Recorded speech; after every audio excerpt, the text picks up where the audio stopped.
네, 한 절씩 교독하고요. 마지막 절은 함께 읽도록 하겠습니다. 제가 먼저 읽습니다. 이러므로 그리스도 예수의 일로 너희 이방인을 위하여 갇힌 자 된 나 바울이 말하거니와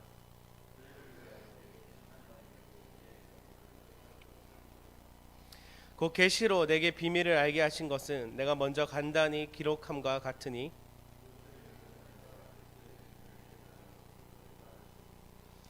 이제 그의 거룩한 사도들과 선지자들에게 성령으로 나타나신 것 같이 다른 세대에 있는 사람들의 아들들에게 알리지 아니하셨으니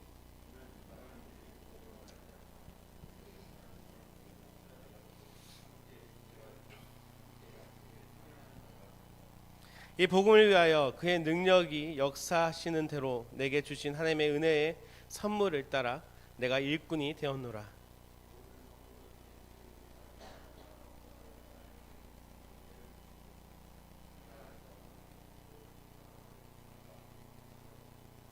영부터 만물을 창조하신 하나님의 속에 감추어졌던 비밀의 경륜이 어떠한 것을 드러내게 하려 하심이라.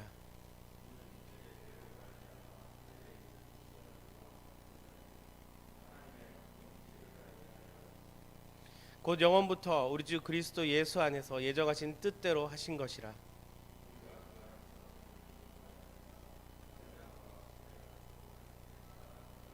함께 읽습니다. 그러므로 너희에게 구하노니 너희를 위한 나의 여러 환난에 대하여 낙심하지 말라. 이는 너희의 영광이니라. 아멘. 네, 반갑습니다. 우리가 계속해서 에베소서의 말씀을 보고 있습니다. 좀 변화가 있으십니까? 생각에 어떤 변화가 있으십니까? 새로 깨달아진 것들이 있으십니까? 우리가 잘 알고 있다고 하지만 그런 것 같아요. 복음이 어떤 것인지, 복음이 나에게 어떤 의미가 있는지, 이것이 나에게 어떤 상관이 있는지, 지금 나는 이것을 통해서 어떻게 살아가고 있는지 막상 또 적용해보고 표현해보고자 한다면 우리가 쉽지 않더라고요. 특별히 교회를 오래 다닌 것과 상관없이 신앙 고백, 내가 믿고 있는 것이 어떤 것인지 정리해 봤을 때 우리는 쉽게 우리의 믿음에 대한 정의를 내릴 수 없을 때가 참 많다라는 것입니다. 근데 오늘 우리가 함께 보고 있는 에베소서는 그 복음에 대한 이야기들을 다시 한번 우리에게 정리해주고 말씀해주고 깨닫게 하신다라는 것이죠. 이 복음이 어디로부터 시작되어졌는가? 자, 에베소서의 복음은 어디로부터 시작되어진다고 했죠? 하늘에서부터, 하나님의 뜻에서부터 우리에게 내려오게 되어진다라는 것이죠. 자, 로마서는 어떻게 시작한다고요? 아래서부터. 물론 하나님의 뜻이 있기에 우리가 깨달을 수 있지만 우리가 죄를 깨닫게 하시는 그 능력이 우리로 하여금 하나님을, 예수 그리스도를 찾게 하시는 것이고, 에베소서는 이미 예정되어 있던 하나님의 뜻이 그리스도로 말미암아 우리에게 나타난 바 되었다라고 이야기하고 있습니다. 그러니까 같은 이야기예요. 하지만 우리가 어떤 관점에서 보냐에 따라서 우리의 복음을 다시 한번 정의할 수 있는데, 에베소서에서 강조하고 있는 것은 뭐냐면 이방인이었던 너희들, 이방인인 우리, 바울은 이방인은 아니었잖아요. 유대인이 아닌 그 밖에 있었던 사람들, 그 너희들에게 하나님의 복음이, 하나님의 뜻이 어떻게 임하고 있는지 계속해서 이야기하고 있다라는 것입니다. 그래서 오늘 본문은 두 가지 정도로 우리가 살펴봤으면 좋겠는데, 바울은 누구인가? 우리 잘 알고 있지만 다시 한번 바울은 누구인가? 그리고 나서 오늘 말씀의 제목인 그리스도의 비밀은 도대체 어떤 것인가에 대해서 한번 생각해 봤으면 좋겠습니다. 우리가 쉽게 바울은 어떤 사람이지, 어떤 사람인가라고 물어봤을 때 우리는 사도라고 얘기합니다. 그죠? 사도를 가룟 유다가 사도에서 탈락되어지게 되고 새로운 사도를 뽑습니다. 사도행전 1장에 나오는데요. 1장 21절부터 22절 이렇게 얘기합니다. 이러함으로 요한의 세례로부터, 요한이라고 하면 세례 요한이겠죠. 우리 가운데 올려져 가신 날까지 주 예수께서 우리 가운데 출입하실 때에 항상 우리가 함께 다니던 사람 중에 하나를 세워 우리와 더불어 예수께서 부활하심을 증언할 사람이 되게 하여야 하리라 하거늘. 그러니까 이 무슨 말이냐면 12명이란 숫자를 맞추기 위해서 새로운 사도를 한 명 뽑게 됩니다. 가룟 유다의 자리가 비게 되어지기 때문에. 그래서 그 중에 우리가 잘 알겠지만 마띠아라는 사람이 제비뽑기를 통해서 뽑히게 돼요.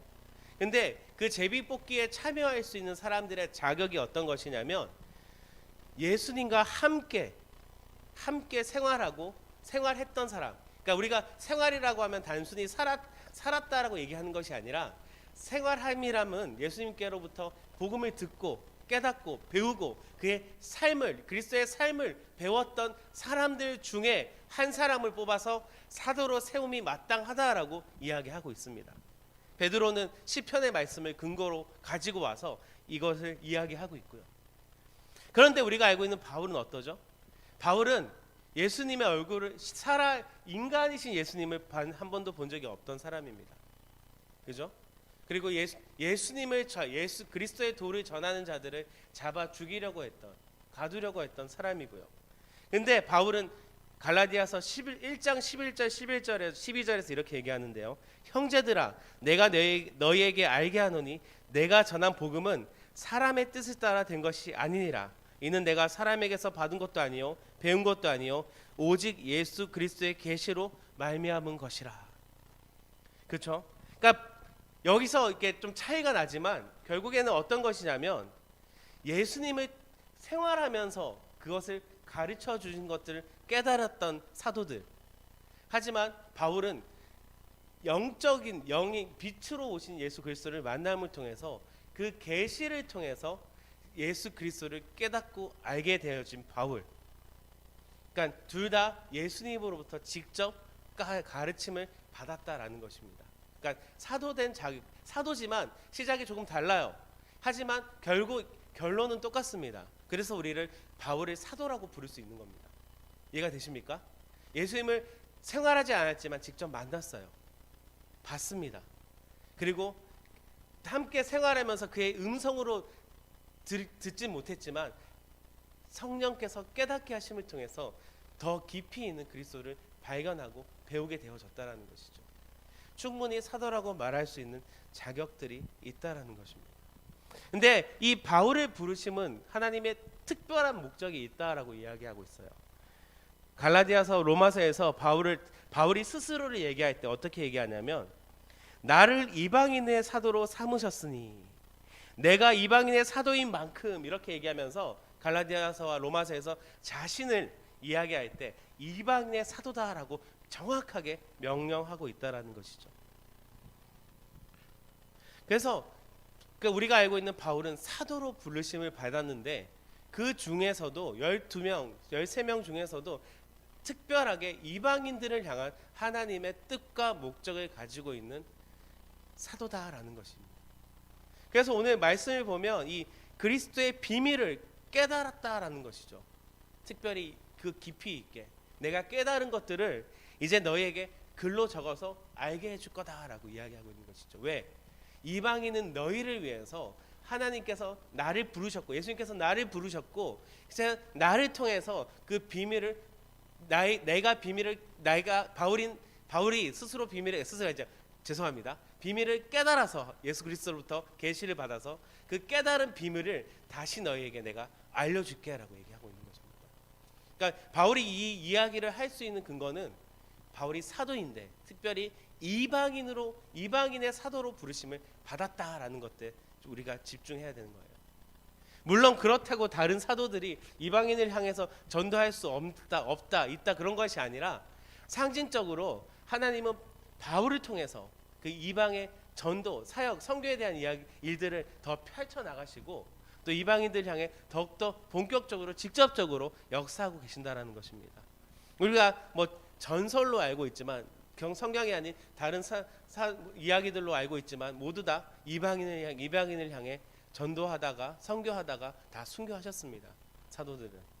하지만 그 중에도 특별히 바울의 부르심은 특별했다라는 것이죠.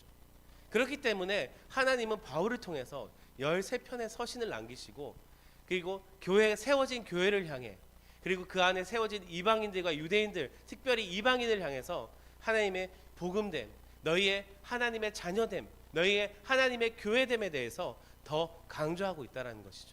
특별히 에베소서는 그것을 더 많이 이야기하고 있다는 것입니다. 그래서 바울은 수많은 우리가 바울의 이야기들이 있겠지만 오늘 바울의 모습을 우리가 집중해야 될 것은 뭐냐면 이방인의 사도로 부르심을 받았다라는 것이죠.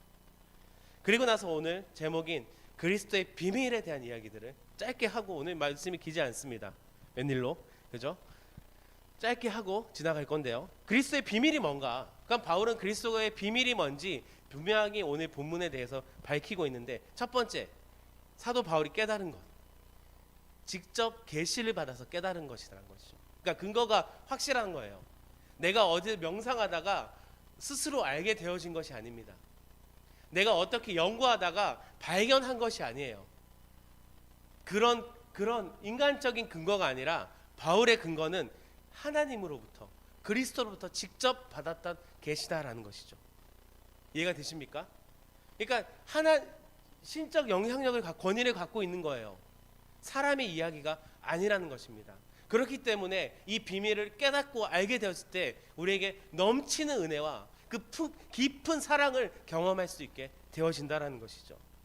그리고 오늘 성경은 또 이 그리스도의 비밀을 어떻게 얘기하냐면 하나님의 은혜의 경륜이다라고 얘기하고 있어요.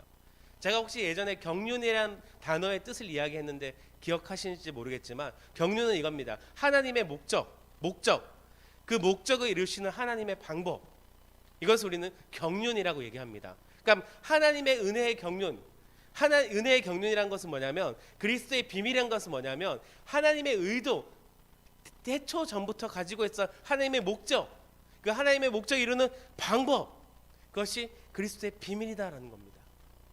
이것을 통하면, 그리스도 비밀을 알게 되면 하나님의 뜻이 이루어지고 하나님의 의도가 우리의 삶 가운데 나타나게 되어진다라는 것이에요. 그리고 나서 또 다시 얘기하는 건 뭐냐면 사도들과 선지자들에게 성령께서 알게 하신 것, 역시 어떤 것이죠? 성령께서 알게 하신 것, 하나님이 직접 깨닫게 하신 것이 그리스도의 비밀이다라는 것입니다. 그러니까 여러분, 우리가 이것을 안다는 것 얼마나 놀라운 일입니까? 우리가 이것을 들을 수 있다는 것은 얼마나 큰 은혜인지 우리가 깨달아 알아야 된다는 것이죠. 그 그리스도의 비밀을 6절 한번 보여주시겠어요? 6절 함께 읽어보겠습니다. 시작. 이방인의 복음으로 말미암아 그리스도 예수 안에서 상속자가 되고 함께 지체가 되고 함께 참여하는 자가 되니라. 아멘. 자, 이 6절의 말씀 띄워주세요. 계속 두 가지를 크게 이야기하고 있어요. 첫 번째는 뭐냐면 복음으로 말미암아 그리스도 예수 안에서, 같은 말입니다. 이해가 되십니까? 제가 서신서는 어떤 복음이라 그랬죠? 읽는 복음이에요, 듣는 말씀이 읽는 말씀이에요, 듣는 말씀이에요? 듣는 말씀이라고 말씀드렸습니다. 에베소서를 시작할 때. 왜냐? 그때 이렇게 뭐 인쇄술이 발달하지 않았습니다. 지금 우리처럼 어플로 볼 수 있는 게 아니라 누군가가 대표로 말씀을, 복음서를, 성경을 낭독하는 것을 들음을 통해서 하나님의 말씀을 깨닫게 되는데, 특별히 이 듣는 복음, 듣는 말씀은 어떤 것이냐면 같은 이야기들을 계속해서 다른 말로 반복함을 통해서 더 강조하고 있는 거예요. 그래서 첫 번째는 뭐냐면 복음으로 그리스도 예수 안에서, 이 그리스도의 비밀은 복음으로 그리스도 예수 안에서 어떻게 되는 것이냐면 함께 상속자가 되고 함께 지체가 되고 함께 약속에 참여하는 자가 된다라고 얘기하고 있습니다. 여러분, 이것이 다른 말이 아니에요. 상속자가 되는 것과 지체가 되는 것과 약속에 참여하는 것이 전혀 분리되어져서 따로 이야기하는 것이 아니라 이 모든 것들이 결국엔 하나로 이어지고 하나로 뭉쳐지게 되어 있는 겁니다. 그래서 그리스도의 비밀이라는 것은 뭐냐면 복음과 그리스도 예수 안에서 상속자와 지체와 약속에 참여하는 자가 되는 것을 그리스도의 비밀이다라고 이야기하고 있는 겁니다. 이게 왜 그리스도의 비밀이고 놀라운 일인지 우리가 시대적인 상황과 배경에 대해서 깨달아 봐야 되는데요. 여러분, 상속자가 되고 지체가 되고 약속에 참여하는 자는 이때까지 누구였을까요? 유대인들이었어요. 유대인들은 유대인들밖에 없다라고 생각하고 있었습니다. 예수님 이전까지는 계속해서 이 범위 안에 들어올 수 있는 사람은 유대인들밖에 없었다라는 것이죠. 제가 지난주에 성전에 대해서 얘기했잖아요. 이방인의 뜰이란 것은 성전 밖입니다. 성전 안으로 들어가지도 못해요. 그리고 드디어 성전 안에 들어갔을 때 여인의 뜰이 있고 유대인들의 뜰이 있었단 말이에요. 근데 그 이방인의 성전 밖에서 그 유대인의 뜰을 바라볼 수 있게 만들었어요. 높이가 1.5m밖에 안 되는 담으로 유치하게 너희가 이곳에 이방인이 들어오면 죽는다라고 편말을 세워놓고, 그만큼 유치하고 그만큼 선민 사상을 가지고 있었던 유대인들이었습니다. 그리고요, 우리가 사도행전을 잘 보면 알 수 있듯이 뭐냐면 오순절날 성령이 임하실 때 3,000명이 회개하고 돌아서잖아요. 그리고 방언이 터지고 막 놀라운 성령의 역사가 일어나잖아요. 그 사건이 있었던 무리들은 모두 유대인이었습니다. 이방인이 아니었어요. 사도행전 2장을 잘 보시면요, 흩어졌던 유대인들, 디아스포라라고 하는 그 사람들이 모여서 성령을 받고 새로워졌단 말이에요. 그러니까 사도행전 10장까지 사도들에게도 이 상속자가 되고 지체가 되고 약속에 참여하는 자라는 것은 이방인이 포함되지 않았다는 겁니다. 이해가 되세요? 부활하신 예수님을 만났던 그 사도들조차도 이 복음의 대상이 그냥 자신들이 함께 살아왔던, 그리고 흩어져 있던 유대인들에 국한돼 있었단 말이에요. 근데 바울을 통해서 하나님 깨닫게 하시고 그 비밀을 풀어주시는데, 그것이 뭐냐면 이 이방인들로 하여금 유대인이 아닌 다른 사람들도 포함되어진, 다시 얘기해서 하나님의 선택 가운데 있는 그 모든 사람에게 너희는 상속자이고 너희는 지체이고 너희는 약속에 참여하는 자가 된다라고 이야기하고 있다는 것입니다. 그러니까 이게 지금은 우리가 너무 편하게 민족과 신분, 계급의 구분이 없는 시대를 살아가고 있잖아요. 그래서 이것이 어떻게 우리에게 피부로 다가오진 않아요. 물론 아직도 그런 것들이 있는 아주 다른 나라들이 있겠지만, 여러분 근데 조금만 생각해 보면 멀리 갈 필요도 없습니다. 지금 21세기잖아요. 20세기만 해도 어땠습니까? 여러분, 어메이징 그레이스라는 노래 우리 잘 알잖아요. 나 같은 죄인 살리신. 그 노래를 만든 사람이 어떤 사람이었어요? 노예 상인이었단 말이에요. 얼마 전까지만 20세기만 해도 흑인은 사람이 아니었습니다. 초만 해도. 인도에는 카스트도 여전히 있어서 지금도 있잖아요.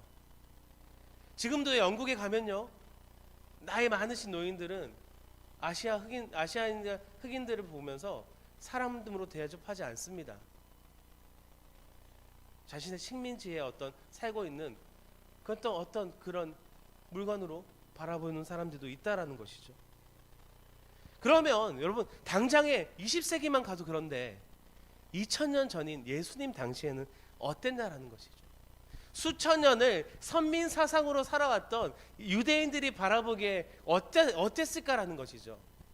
이 바울이 이야기하고 예수 그리스도께서 보여주신 이 그리스도의 비밀이라는 것은 놀라운 겁니다. 시대를 수천 년을 앞질러 가는 놀라운 소식이에요. 놀라운 은혜인 것이고 놀라운 능력이라는 것입니다.